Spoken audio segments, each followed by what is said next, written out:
ನಮಸ್ಕಾರ ಎಲ್ಲರಿಗೂ. ಸುಲಭವಾಗಿ ಬ್ಯಾಚುಲರ್ಸ್ ಕೂಡ ಮಾಡಬಹುದು. ಚಪಾತಿ, ದೋಸೆ, ರೈಸ್ ಮತ್ತು ಮುದ್ದೆಯು ಕೂಡ ತುಂಬ ರುಚಿಯಾಗಿರುತ್ತೆ. ಕೇವಲ ಸ್ವಲ್ಪ ಇಂಗ್ರೀಡಿಯೆಂಟ್ಸಿಂದ ಮಾಡಿಕೊಳ್ಳಬಹುದು. ಮೊದಲಿಗೆ ಮಿಕ್ಸಿನಲ್ಲಿ ಸ್ವಲ್ಪ ಹುಣಸೆಹಣ್ಣು, 1 ಬೆಳ್ಳುಳ್ಳಿ, 3 ಈರುಳ್ಳಿ, 2 ಈರುಳ್ಳಿ ಮಿಕ್ಸಿಗೆ ಹಾಕಿ 1 ಈರುಳ್ಳಿ ಒಗ್ಗರಣೆಗೆ ಹಾಕಬೇಕು.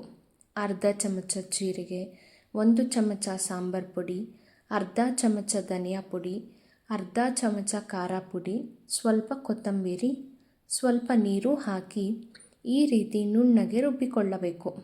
ಈಗ ಒಗ್ಗರಣೆ ಮಾಡಿಕೊಳ್ಳಬೇಕು. ಸ್ವಲ್ಪ ಸಾಸಿವೆ, ಜೀರಿಗೆ, 1 ಕತ್ತರಿಸಿದ ಈರುಳ್ಳಿ, ಸ್ವಲ್ಪ ಕರಿಬೇವು, ರುಚಿಗೆ ತಕ್ಕಷ್ಟು ಉಪ್ಪು.